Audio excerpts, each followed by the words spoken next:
Allah Təbarək və Teala'nın gözəl adlarından biri də Xaliq adıdır. Bu ad Qur'an-ı Kərimdə 8 dəfə istifadə olunub və 7 dəfə Allah Təbarək və Teala'ya aid edilib. Və həmçinin Xaliq mənasında olan Xəllaq sifəti də Qur'an-ı Kərimdə 2 dəfə işlənib və hər ikisində də Allah Təbarək və Teala'nın adı kimi götürülüb.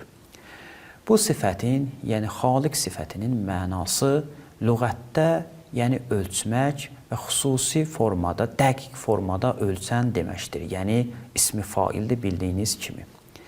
Və əgər Allah Təbarək və Teala'ya bu ad, bu sifət nisbət verilirsə, mənası odur ki, Allah Təbarək və Teala bütün məxluqları, bütün deyək o vücuda gələn məxluqları xüsusi bir formada ölçür və dəqiq ölçür.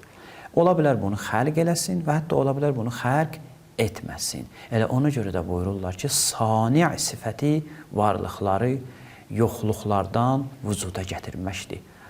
Amma Xaliq sifəti isə varlıqları xüsusi bir biçmə, xüsusi bir əndazəyə, ölçəyə salmaqdır.